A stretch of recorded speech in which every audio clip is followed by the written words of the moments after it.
Broadcasting live from atop the Rocky Mountains, the crossroads of the West. You are listening to the Liberty RoundTable Radio Talk Show.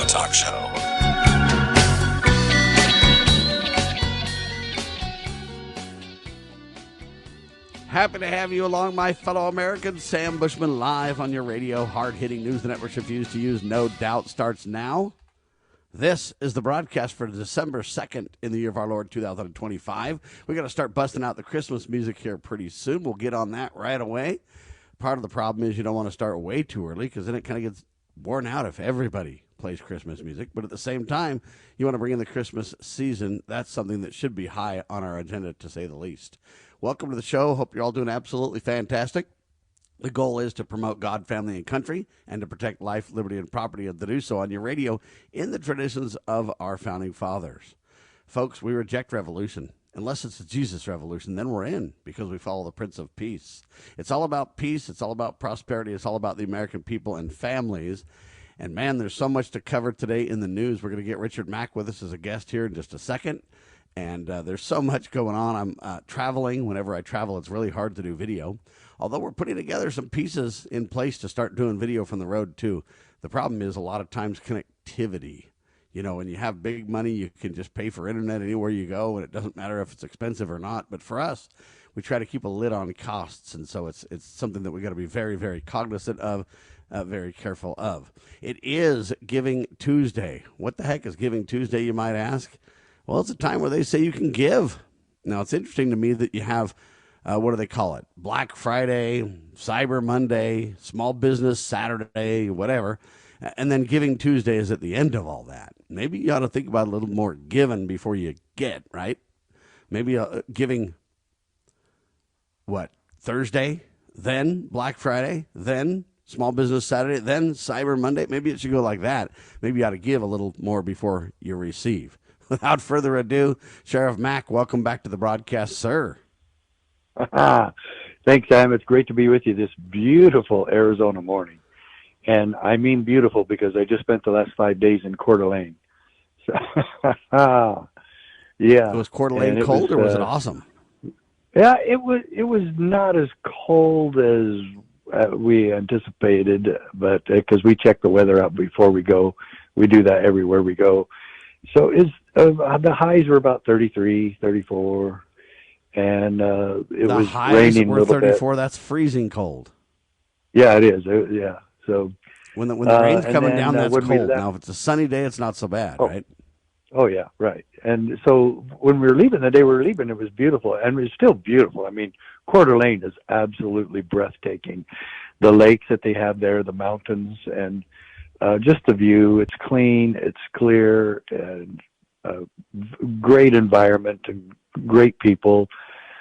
And I have quite a story to tell about what happened when I went to church. We went to Pastor John Padula's church, and the main pastor is Pastor Tim.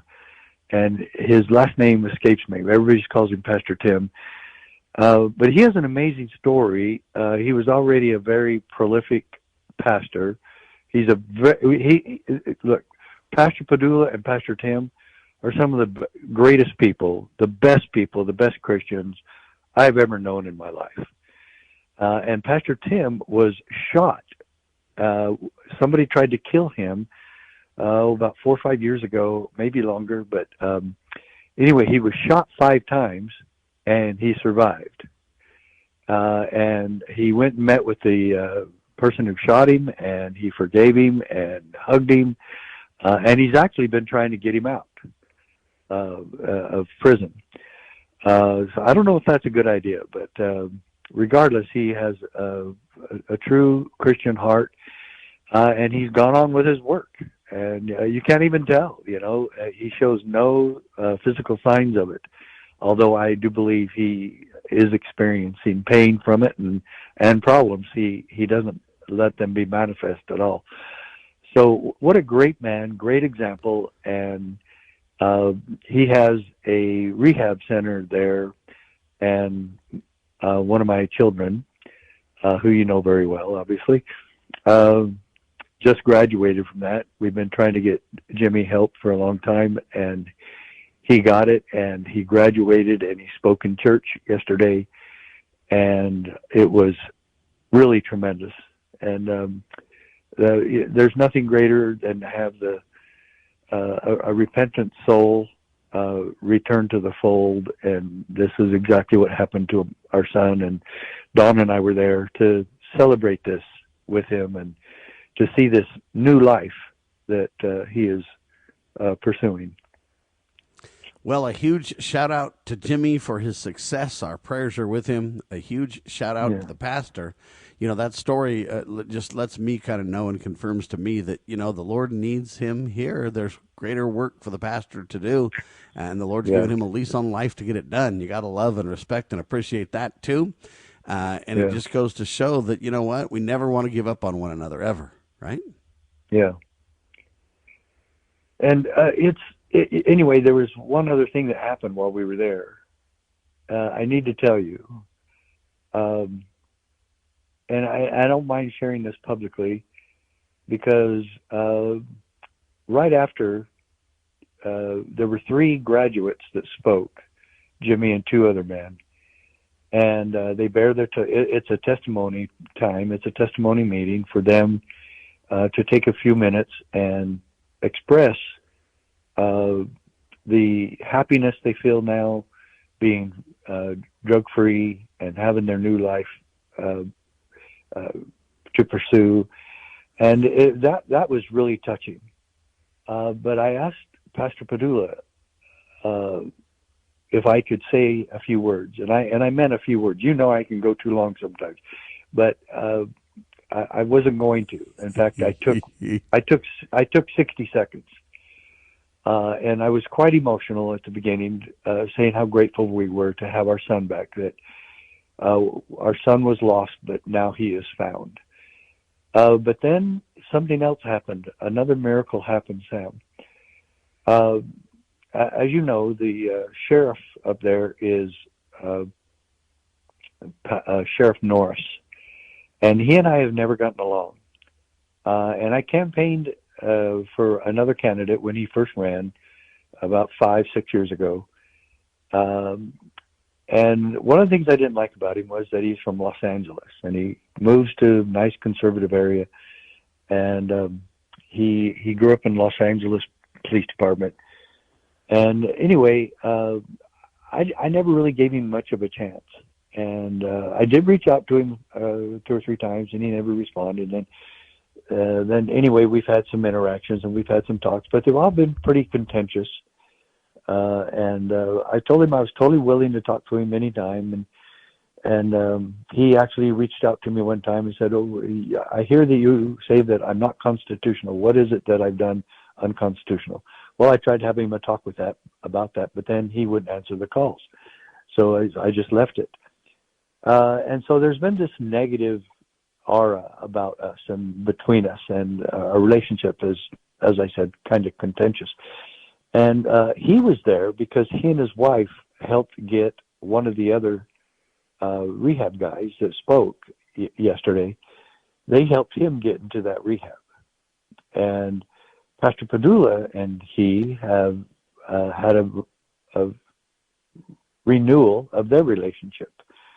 And he told me about it, and that they've been hunting together, and that he believed that he was a really good guy. And so I said, you know what, I need to repent and try to renew my relationship with him. So I did it yesterday. And I asked Pastor Tim if I could take a minute. And he said, of course. And he knows I'm LDS, and they don't really care for the LDS religion too much at all. Most Christian churches, as you know, don't. And so he said, sure. We absolutely love him anyway, Sheriff. Oh, that's what he says about us. And yes, we do. They're some of my best friends. And Pastor Padula is absolutely a friend. And he actually sent me a text yesterday after the meeting. He said, what you did today just strengthens my belief in you, and I'm proud to call you friend. And so it was a very touching moment. So anyway, I said, folks, I have to say something that I've always considered myself, and I've always claimed to be a Christian. And yet I have not treated your sheriff in this county in a very Christian manner. And Sheriff Norris was in the back with his good wife. And I said, Sheriff Norris, I have allowed our relationship to be rather contentious, and I would ask you for forgiveness. On that note, ladies and gentlemen, we'll take a quick pause and get the rest of the story. You're listening to the good Sheriff Richard Mack. This is Liberty Roundtable Live. It is Giving Tuesday. That means start with a positive number, add zeros, and give at lovingliberty.net.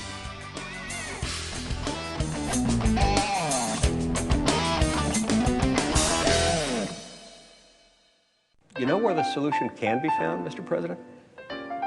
In churches, in wedding chapels, in maternity wards across the country and around the world. More babies will mean forward-looking adults, the sort we need to tackle long-term, large-scale problems. American babies in particular are likely going to be wealthier, better educated, and more conservation-minded than children raised in still industrializing countries. As economist Tyler Cowen recently wrote, quote, by having more children, you're making your nation more populous, thus boosting its capacity to solve climate change. The planet does not need for us to think globally and act locally so much as it needs us to think family and act personally. The solution to so many of our problems, at all times and in all places, is to fall in love, get married, and have some kids. Are you ready to stand up for your community and support your local sheriff? Join the Constitutional Sheriffs and Peace Officers Association and become a vital member of the Sheriff's Citizens Posse. At cspoa.org, we empower citizens like you through weekly webinars, arming you with the knowledge to back your constitutional county sheriff. Together, we can uphold our Constitution and ensure liberty and justice for all. Your community needs you now more than ever. This is a battle between truth and deceit. A battle between forces that would enslave this country in darkness and between a media that wants to present you with the truth. We are being censored. America's news outlets no longer provide the truth. 90% of news outlets in the United States are controlled by 6 corporations. The mission of the Epoch Times is to chase the truth, to ground all statements in fact. TheEpochTimes.com.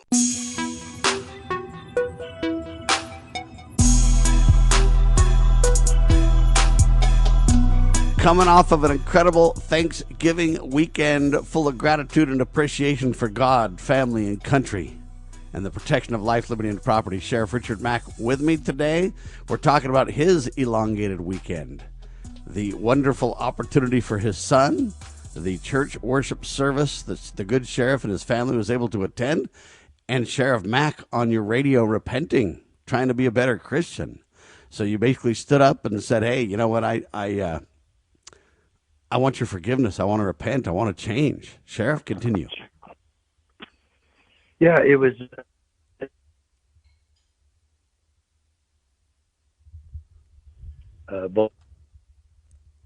about what I think is going to happen is my new friend, Sheriff Norris. So anyway, he kind of waved his hand at me in the back and gestured nicely that, I've heard you. And then I don't know if he and his wife had to leave early. I think they may have. But right before I got up, he had to take a call and he went out into another room. But he came back in just before I got up, which was... And by the way, that's just so everybody knows the sheriff is always on duty, right? Of course.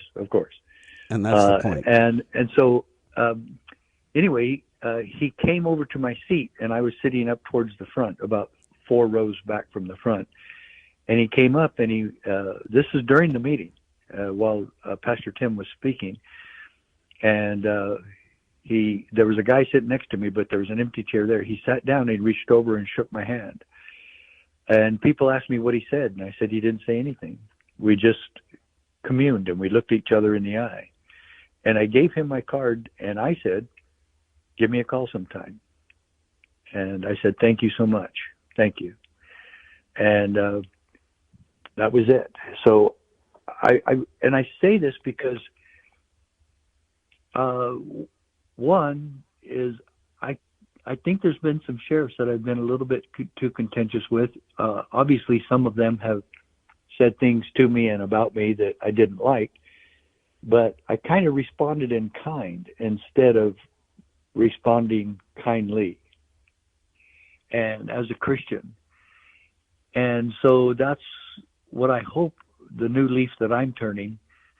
One of my biggest complaints about Trump is that when somebody hits him with contentious criticism, he always hits back. And I don't want to be that way. I don't want to hit back. I want to try to make a friend out of all sheriffs. I don't care what side of the aisle they're on. Every one of them has a huge potential to stand for freedom and to change America. And that has been my goal. And instead, I've made it to where the ones who attack me, I attack them. And that has gotten us nowhere. And I really felt the Spirit of the Lord yesterday in that big, beautiful church with a lot of good, beautiful people there, sitting next to my wife and my son. And then they called all of us up on the stage, and that's when I took that 1 minute. And a lot of people told me afterwards how wonderful it was. And Pastor Tim and Pastor Padula both shook my hand and thanked me for doing that. And the miracle that made this happen, Sam, was phenomenal, because Jimmy was supposed to graduate and have that ceremony at the church a week before. But Don and I were out of town. And so we had to wait. And if we had not waited that week, we would not have been there with Sheriff Norris. Yeah, both sheriffs wouldn't have been in the room. So was this yesterday or was this actually Sunday? Oh, I'm sorry. It was Sunday. Yeah. Yeah, Sunday. Okay. Yeah. And it's really important to understand, ladies and gentlemen, that this campaign for civility that I've been on for years, now Sheriff Mack is on board 1,000%, right? Yeah. Well, I always said I was, but I didn't realize until Sunday that I had really made a mistake. And so I'm really repenting of that, and I'm going to try to I'm not going to try. I'm going to do. There is no try. There's just only do. I'm going to do it because I can. And where Jimmy now is changing his life and working to have a life, because he's been doing this for like 26 years. And I had a very sincere conversation with him on the phone. We've been on the phone with him a lot the last few months. And I said, Jim, have you ever sat down and just thought where you would be in your life if you had never done drugs? And Sam, being a drug warrior, which we can get into a conversation how successful that has been, but being a drug warrior for 20 years as a part of my career, and working with kids and working with communities about that horrible thing, I always prayed, please, Lord, please have none of my children have this habit and this horrible sickness of drug abuse. And indeed, Jimmy, of our 5 children, has had it and has had it bad. And his talk was worth recording, and in fact, the church did record it. And now he's going to be helping people who check into the rehab. His assignment, part of his work that's required, is that he works with new ones coming in. So he's required to get a job. He's living in a kind of like what you would call a halfway house, but the church owns it, and then they go from the ranch to this home, and that's where we dropped him off yesterday. And he's got to get a job, and he's got to work with the other ones coming in. And his heart is full of love and a Christian attitude, and he studies the scriptures every day, and it's just great to have our son back. And well, and it's interesting. A wise man said one time, and I can't remember exactly where it came from. I don't have chapter and verse in front of me, but in essence, what I remember him to say was, if you look around you, you need to be kind, you need to be loving and patient, because 50% of the people, at least, around you are in trouble. And they might be in trouble for a variety of different reasons. It might be that they, punch back so hard like a Donald. Yeah, I don't know if it's an anger issue.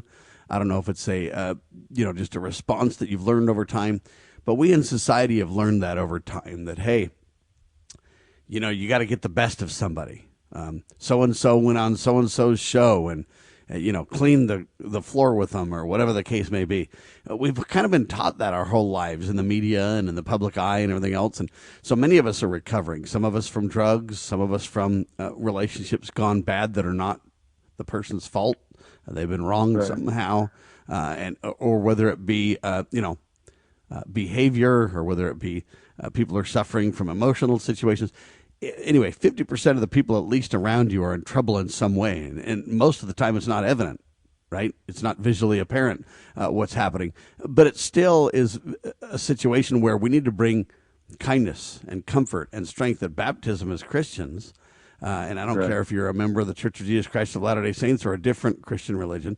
The principles are the same in many respects, that, it's up to us to forgive all men their trespasses, and the Lord will forgive whom he will forgive. But for us, it's up to us to forgive all men and women. And then it's also up to us to try to repent, to try to be like the Savior. Them are some tall orders, Sheriff. Yeah, that is spot on. And it's like right now, I want to really criticize, and I think it's appropriate. The criticism obviously is appropriate in some cases. But criticism can happen without the contention, without the spirit of contention. Because I'm really upset with what's going on in Minnesota. And it falls in line with the book that my co-author and I are looking at. Because we're looking at all the horrible things going on. And that is the focus of the book. That we, the people of America, have got to see what's going on. And Sam, I've said this on your show before, but we only detect, in law enforcement, we only detect about 12 to 15% of all crime.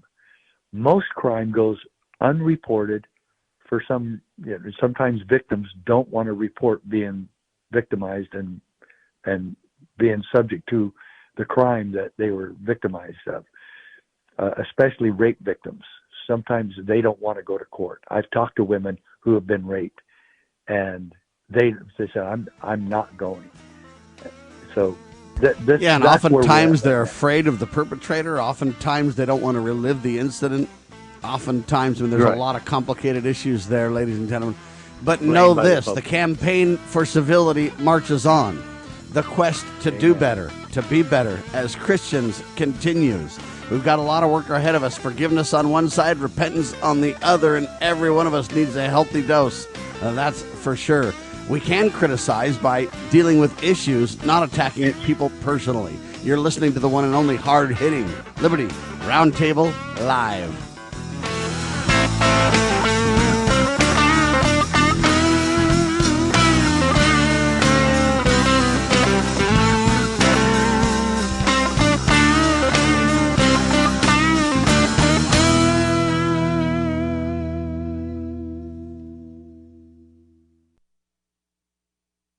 Exposing corruption, informing citizens, pursuing liberty. You're listening to Liberty News Radio. Breaking news this hour from Town Hall. I'm Rich Thomason. Tennessee voters are casting ballots in a special election today. It's being closely watched all around the country, including in the nation's capital. Off-year special elections don't usually generate national interest, but the race to choose a representative for Tennessee's conservative 7th Congressional District is doing just that. The contest has seen a surge in spending from both Republicans and Democrats. President Trump phoned into a pre-election day rally yesterday as Republicans cling to a slim majority in the House, while Democrats hope a strong showing could boost them ahead of midterms next November. Greg Clugston, Washington. Congressional Democrats and some Republicans vow to investigate one of those strikes on suspected drug-running boats off Venezuela. At issue is a second strike on a vessel that was already hit once, and there may have been a couple of survivors. The White House says these are narco-terrorists poisoning Americans and they should be taken out. With respect to the strikes in question on September 2nd, Secretary Hegseth authorized Admiral Bradley to conduct these kinetic strikes. Admiral Bradley worked well within his authority and the law, directing the engagement to ensure the boat was destroyed and the threat to the United States of America was eliminated. White House Press Secretary Caroline Leavitt. Thursday, Navy Vice Admiral Frank Bradley will provide a classified briefing to key lawmakers. Russia's military claims to have captured a key logistics hub in eastern Ukraine. The announcement comes ahead of a Moscow meeting between President Putin and President Trump's special envoy, Steve Witkoff. Big winter storm that slammed the Midwest has moved on to the mid-Atlantic and the Northeast now, bringing snow and sleet to some areas, cold rain to others, and some places a mix. Parts of New England, interior New England, expect quite a bit of snow. On Wall Street, the Dow is up 118 points. More on these stories, townhall.com. Just how good is Pure Talk's current deal for unlimited wireless? Well, you might say it's the deal of your lifetime. Because right now, for just $29.95 a month, Pure Talk is offering unlimited talk, text, and data for life. Not your phone's life, your life. This is Pure Talk's top-tier plan. It comes with a crazy fast 5G network along with a 30-gig hotspot. And at just $29.95 a month, there has never been a better opportunity to lock in a ridiculously low rate for as long as you live. And save thousands and thousands of dollars along the way. This plan is normally $65 a month, but if you switch today, you will save over 50% every single month for the rest of your life. See what I mean? It really is the deal of your lifetime. Dial pound 250, say Mike Rowe. Offer ends 12/7. Some restrictions apply. Details at puretalk.com. Looking for an IT partner that truly understands your needs? Managed IT Services is the answer. We meet with you regularly to discuss your goals and form a tailored technology plan. Our customers have called us a trusted advisor who delivers. When it comes to IT, we do it all. Firewalls, cloud storage, server migration, and more. Say goodbye to long-term contracts and hello to a team that earns your business month after month. Call 801-706-6980 now and let Managed IT Services transform your IT experience. Have you ever had great honey? No, I mean really good, all-natural, raw honey? Well, now you can, thanks to localhoneyman.com. We can ship out our locally made honey all across the U.S. So don't worry, you won't miss out. Plus, Local Honeyman has so many different flavors, like Utah Wildflower, High Desert Delight, Happy Valley, and Blackberry, just to name a few. So purchase your delicious raw honey today at localhoneyman.com. The Foundation for Moral Law is a nonprofit legal foundation committed to protecting our unalienable right to publicly acknowledge God. The Foundation for Moral Law exists to restore the knowledge of God in law and government and to acknowledge and defend the truth that man is endowed with rights not by our fellow man, but by God. The Foundation maintains a twofold focus. First, litigation within state and federal courts. Second, education. Conducting seminars to teach the necessity and importance of acknowledging God in law and government. How can you help?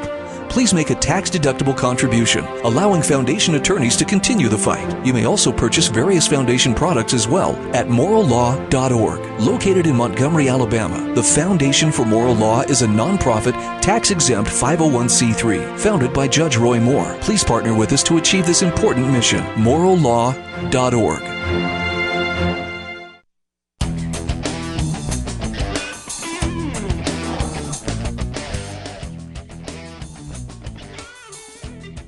All right, back with you live, ladies and gentlemen. There is a congressman, Mr. Burno, I think is how you say his name. He's from Ohio, and he's a Republican, and he, I guess, renounced his citizenship from other countries years ago.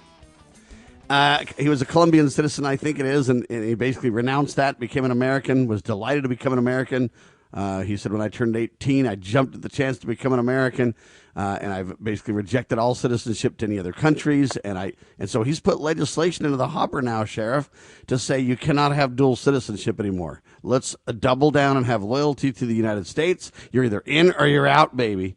And what a perfect guy to put this bill forward, because he was an immigrant. He did bring, his culture to the country, but he's realized that, I got to be an American first and foremost, exclusively have my allegiance to this country. And so he's got legislation in the hopper now to say, hey, you can't have this dual citizenship stuff. You're going to either be in as an American citizen or not. And I brought this up to some people that I'm with, and they basically said, Sam, the oath that you take when you become a citizen, the oath of allegiance, if you will, really basically says that. Why we allow this is kind of interesting. It's critical right now when Tom Holman and others are doing, their duty to try to make sure that America is safe from enemies, foreign and domestic. Anyway, I sent that oath to you to read to kind of explain what we're talking about here, Sheriff. Yeah, that's obviously I got a copy of that. And did you want me to read it? Yeah, please. Okay. I hereby declare on oath that I absolutely and entirely renounce and abjure all allegiance and fidelity to any foreign prince, potentate, state, or sovereignty of whom or which I have heretofore been subject or citizen. That I will support and defend the Constitution and the laws of the United States of America against all enemies, foreign and domestic. That I will bear true faith and allegiance to the same. That I will bear arms on behalf of the United States when required by the law. That I will perform non-combatant service in the armed forces of the United States when required by the law. That I will perform work of national importance under civilian direction when required by the law, and that I take this obligation freely without any mental reservation or purpose of evasion, so help me God. And this oath of allegiance is to be administered in the English language, regardless of whether the applicant is eligible for an exception to that. Anyway, this is pretty amazing, and I guess it's being promoted by Kathy Smith. Yes, President and the interesting thing about this is, in my mind, the point being made there, it's very, very clear about allegiances. And this is why we don't want folks that come to the United States, to become president of the United States. They may have foreign allegiances. They may have, an affinity for their homeland, or they may have, and these dual allegiances, you're either mine, saith the Lord, or you're not, right? And so we need to kind of think about it that way, too, and say, this isn't a hostility towards any language. This isn't a hostility towards any other country. This is merely, if you're going to become an American citizen and you want the wonderful blessings that America brings to the table, life, liberty, and property, the protection thereof, etc., the freedom to worship as you choose, then you're going to have to double down and say, 100% I'm in. And that's really this senator's kind of point. I think he's right as rain. I support it 100%. You bring it up, though, and they're going to attack you as a racist, as a hater. But they got to remember, this guy was like a foreign citizen, and he renounced that citizenship and gladly became an American and took on the American beliefs, the language, the culture, and he's never looked back, and he's grateful, and he's providing tremendous leadership right now. This is the kind of immigration reform I like to see, Sheriff. I don't have any problem with the right people wanting to come to America and have a better life and participate in the freedoms that we enjoy. I don't have a problem with that if it's done under the right conditions, right? And these kind of set, in my mind, the right conditions. Are you willing to clearly commit to the United States and reject any foreign allegiance? It's a critical issue. And I thought that it was important to kind of read that oath that they take. There's a conflict right now where they don't really have to commit to the United States, even though that's what they say. It's kind of like, don't pay attention to what I say, watch what I do. We're kind of seeing that here. And so the senator is literally saying this is a serious issue and it needs to be dealt with properly. I'm hoping Congress jumps aboard, Sheriff. Well, I do too. But one of the biggest problems we have in our country is that we have officials in office that take an oath, but summarily ignore it or even intentionally violate it. And so I really, the problem that we're having in America is people have infiltrated our country with illegal immigration. And right now we have people in office who are enemies of America. And I think they're still going to be willing to take this oath or any other oath that we would purport that would be required or promulgated in any way by the government. They're going to continue to do this, and they're going to continue to infiltrate our country until we do something about it. I don't think this oath or any other oath is going to stop that. I think it's going to take a lot more. And I know you know what I'm saying is true also, and it might even be way too obvious what I'm saying. But I would like to see that oath, yes, especially for the people who are sincere about coming into our country. But I would like to see us be much more serious about who we allow into the country in the first place. Because like this guy right now, who I've had experience with, a very sad experience. When about 2.5 years ago, I did a tour in Minnesota. Well, a national group, not very well known, obviously, IREHR, who you and I have had lots of dealings with in the past. They wrote a letter to the they're hoping we'll Attorney turn them General. into rock stars, but it's not going to work. Well, yeah, right. Well, he contacted the Attorney General of Minnesota and said I was coming there to teach sheriffs and whatnot. And I called the Attorney General's office and said, look, the lady answered the phone, I need to talk to Mr. Ellison. Well, that's not even his name. He changed his name so he could run for office because he was a Muslim. And, I don't know why he would change his name, because a lot of people with Muslim names, Ilhan Omar and others, right, from the same area there, and have run for local office. And there's some city councils and county commissioners and others, and maybe even a sheriff or two here and there, that are all dedicated to Islam, and even worse, some terrorist organizations. You look at Minnesota right now, you have to say, wow, what's going on there? But Keith Ellison is a Muslim. And and do I care if he's a Muslim? No, I don't care what his religion is. I could not care less. But when you become and you take that oath of office, you swear allegiance to our Constitution. And how many people, whether they're Muslim or claim to be Christian or whatever they are, atheist, I don't care. Whatever they are, whatever their personal religious beliefs are, they don't care about that oath of office. And I think that's highly significant to being a cause of the problems that we're really having in America, because we don't care about our Constitution anymore, and we care about the agendas of my religion, or we care about the agendas of the Democrat Party. That is what's killing and destroying America. And we often claim the end justifies the means. Well, hey, we'll get back to the Constitution when things get better, but for now we've got to do this or that or whatever else. And to me, it's not about forcing a religion, but it is about standing with the principles of the United States. It is about, hey, we believe in a separation of powers. We don't believe in kings, but the separation of powers is vertical and horizontal. Okay, there's checks and balances everywhere throughout our system, intentionally so. And every time we have a problem, you find out that some or all of the checks and balances have been violated or ignored or obliterated.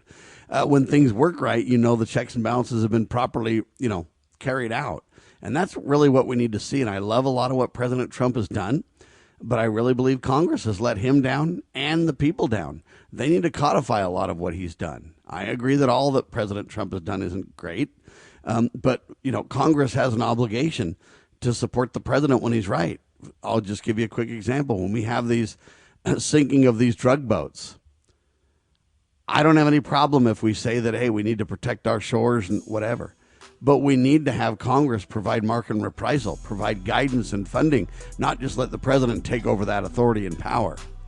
Well, I get it. President Trump's frustrated. He can't get Congress to go along with anything. They're deadlocked. But that is the point. We've got to work through that in America, and it's one of the not problems we face, one of the blessings we have if we learn to use it correctly. Sheriff Mack and I continue in seconds.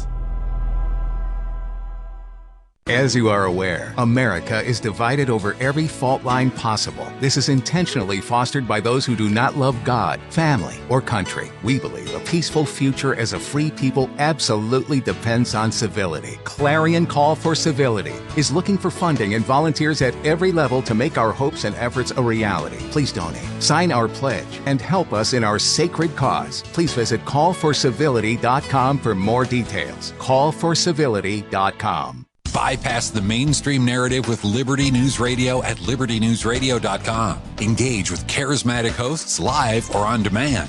We cover the crucial news focused on God, family, and country. News that other networks simply refuse to use. Think of LNR's hard-hitting news and podcast at your fingertips, anytime, anywhere. Join us at libertynewsradio.com. Empower your day with the truth, because the truth will set you free.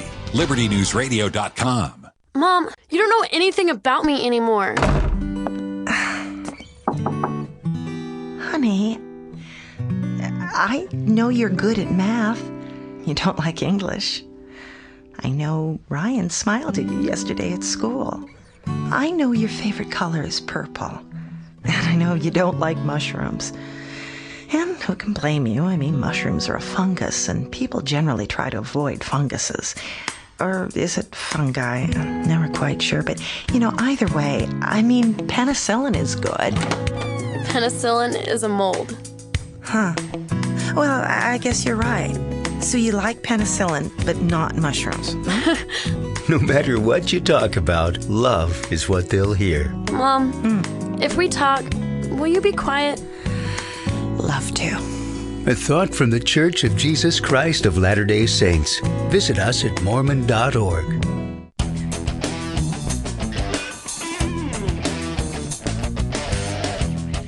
All right, back with you live. Sheriff Richard Mack, Sam Bushman on your radio. It's time to donate for Giving Tuesday, lovingliberty.net, cspoa.org. Spread the word, share the love. Every penny helps us tell the tale of truth everywhere we go. By the way, Secretary Scott Bessent, he's the Secretary of the Treasury or whatever.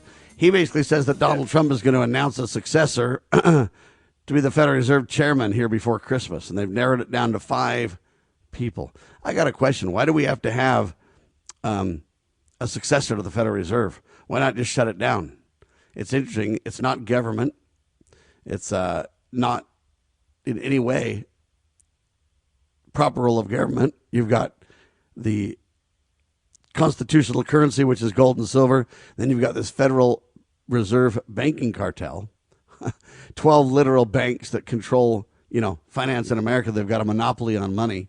And President Trump wants to put somebody else in his place that he believes will be more friendly to Trump economy, so to speak. But really what we need to do is just fire the Federal Reserve entirely. We don't need a new chairman, Sheriff. Yeah, I don't get why Trump doesn't get that. Surely people close enough to him or around him, for instance, Ron Paul has questioned why, one, that there's never been an audit on the Federal Reserve, but 2, why it exists in the first place. And it is completely unconstitutional. If you look in Article 1, Section 8, where it requires Congress to coin our money and regulate the value thereof. Can they actually abdicate that to the Boy Scouts of America, Sam? I don't think so. Of course not. And can they do that to international bankers? It makes no difference whether it's the Boy Scouts of America or the Tabernacle Choir or a group of international banksters. What would it be for it if You it was cannot Sam Bushman and advocate Richard that Mack, though, right? Yeah, well, but I would refuse if they asked me to be Of course on we would. that board. I would refuse, but I would say the same thing you're saying. Why are you replacing the Federal Reserve chairman? Just fire all of them and put the money in back to the people who are supposed to be in charge of it, and that's United States Congress. Do I trust Congress? No. But we could trust them if they would start doing what they're supposed to according to the law.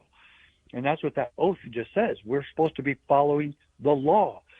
And I question that oath a little bit because I don't want them enforcing all the laws of the United States. I want them getting rid of a lot of the laws of the United States because there's just too many. And as Jefferson said, laws become tools of the tyrants. And that's really what we're looking at right now in Washington, D.C., and just about every state capital in our entire nation now. But we've got to get back to those fundamental principles, and that's been the purpose of your show and the purpose of your life, and mine too. If we don't get back to these laws, if we don't get back to these principles that our country was founded upon, America is dying. We're dying right now. And Trump not getting that part, that the Federal Reserve is not American and it's not part of our government. Oh, sure, he gets to pick the chairman. So but among who? You know, it'll be a former president of the Chase Manhattan Bank, or it'll be the current Chase guy, or it'll be some other Bank of America executive, or, you know, it's not going to be Ron Paul. It's not going to be Rand Paul. It's not going to be a constitutional conservative who knows what's going on. It's not going to be a George Washington who did not want to serve, but did because he realized that it was his duty. And then he refused to go on more than 8 years. He said 8 years is plenty and where we should stop. The leadership today is just so lacking in so many regards. Look, I'm glad that President Trump is the president of the United States. And he's done tremendous things that no one ever thought that he would be able to do.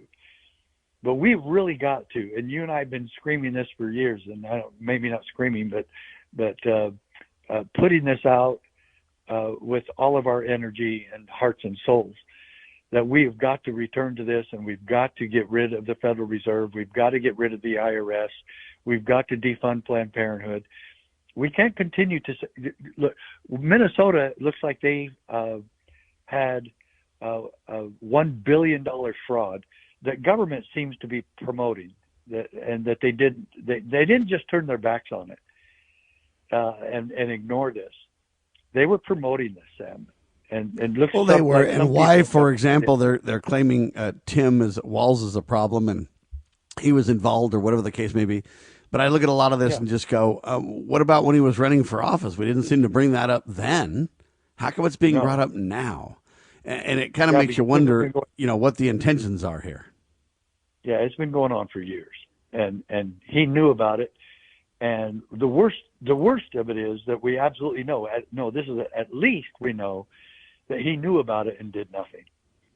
And so this whole thing, Federal Reserve, the fraud of government, the fraud of funding Planned Parenthood. Everybody in Washington, D.C., Trump has known it ever since he was first president 10 years ago.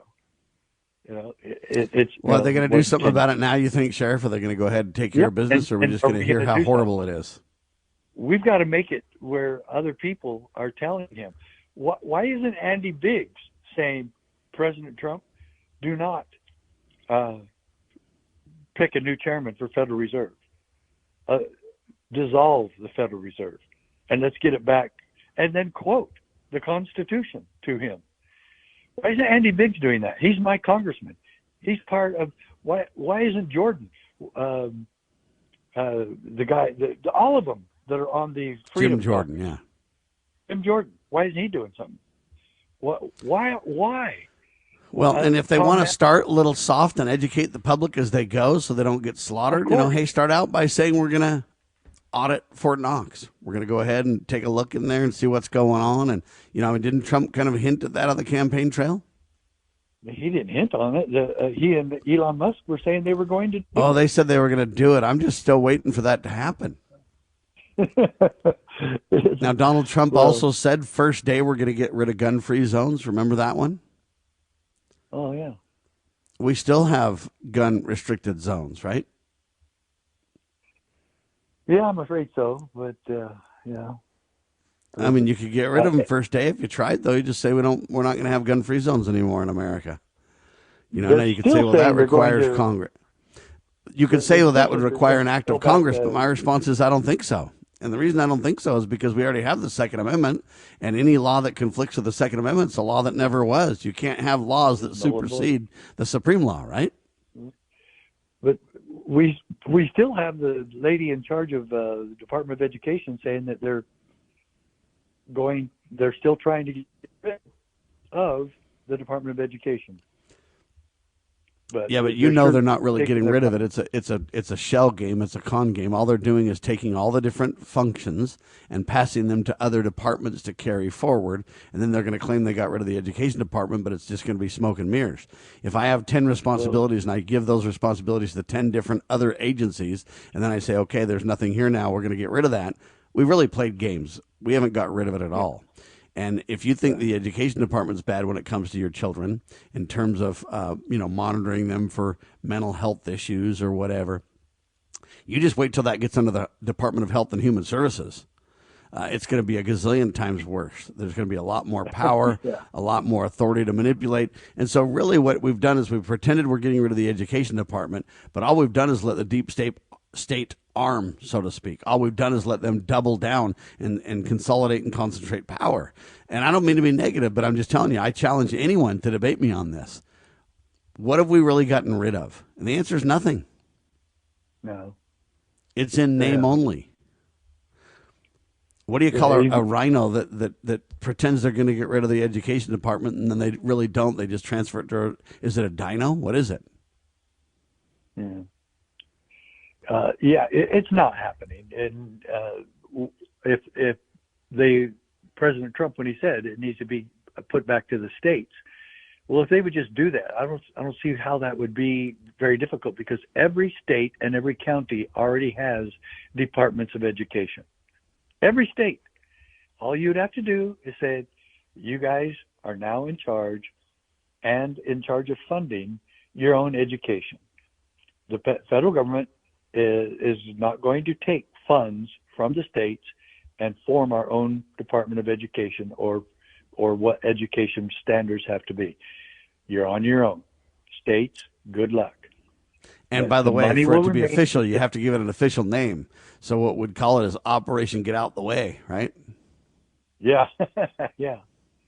Well, I've said that for years. If government would just get out of the way, and I don't care what area we're talking about. I don't care what subject we're talking about. Government needs to get out of the way. Reagan was correct. Government is not the solution to the problem. Government is the problem. And we're seeing that more and more every day. And Republicans, really, do they adhere to Reagan's admonition? No, not at all. No. But we got to pray for them. We got to influence them. And the best way to influence them is to develop relationships of trust, kindness, respect, and then explain to them why we disagree, what we want to see different. I disagree with getting a new Fed chairman. Why? Because the Fed's unconstitutional. Shut it down, audit Fort Knox, let's get to the bottom of it, and let's return to honest money, shall we? I'm Sam Bushman, the good sheriff. With me, cspoa.org, lovingliberty.net. It is Giving Day, so give. That's the only time we believe in being liberal. Give liberally, would you please? Every penny will help us tell the tale of truth. You're watching and listening to Liberty RoundTable Live. God save the Republic of the United States of America.